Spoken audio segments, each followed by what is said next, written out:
I think about what Leon and others may have encountered in 1956. I can imagine what it was like when you went to your first class to have people sit as far away from you as they could. I've read some of the stories that he tells of incidents that occurred. He was courageous. He withstood horrible incidents where many would have said, I'm out of here, I'm not doing this. What does it take to keep going back and to keep coming back? That says something about his character, I think. He did not let that get in the way of getting the education he wanted and moving on with his life. Even though the university integrated, the residence halls were still segregated. And in the case of the men, there happened to be an old army barracks, and that is where most of the black young men stayed, while other UT students could easily go and enjoy a movie or a hamburger. The black students simply could not do that. So Leon and many of the others were part of the initial demonstrations and protests to make sure that that drag and the facilities on the drag were accessible to all students. So that by the time I arrived here in 1968, I could go any place I wanted to go. Leon was the first African American commissioned for the University of Texas ROTC unit. His experience with the ROTC was one of the main reasons, primary reasons, that he went on to a 30-year, very successful military career. He is an extraordinarily respected leader and someone, as I said, who was known for great character, courage, and competence. And his records rose to the top. We first met in 1975 when I was a young lieutenant assigned to the 6th Medical Depot in Yongsan, Korea. He was the consummate coach, teacher, and mentor. I think he recognized the importance of building a team that was going to grow and develop and be able to take his place eventually when he moved on.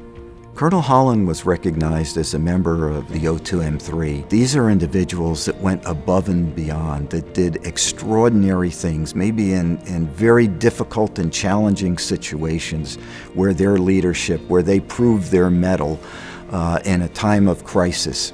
With regard to the Legion of Merit, it's one of the highest awards that you can receive. The fact that he received 2 is an indication of the significant contributions and achievements during his assignments.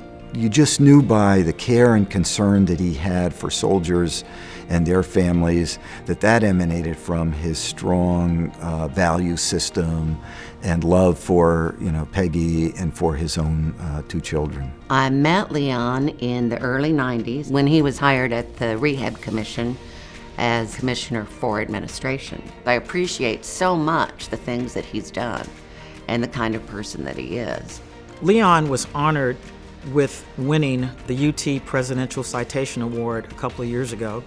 Leon's legacy, Leon's commitment, his dedication to this university speaks for itself. I was sort of surprised to hear him say once that leaving the university was his best memory. Hard to believe that when you look at him now. But what he attributes that to is the leadership of President Bill Powers, who was thoroughly committed, lived his life dedicated to increasing diversity right here at the University of Texas. Leon is a co-founder of the Precursor organization. Our organization, again, wants to be a contributor to the conversation about the recruitment and retention of black students at the University of Texas. In 2016, the Precursors wanted to honor Leon and those who came in 1956. We partnered with President Fenves to honor the Precursors, those that came in 1956 on the field, on the football field. Leon was one of 5 honorary team captains. They were all very proud. They got a standing ovation. And it is a absolute wonderful memory for all of us. He was a soldier, a great leader, and someone who was proud to have served his country faithfully and well for 30 years. He is a man of integrity. He's a man of great character. That's what changes the world. Those are the kinds of things that matter. Leon's legacy is one of opening doors to the rest of us, but maybe more importantly, showing us that we could all do it. And it gave us courage to walk in their footsteps.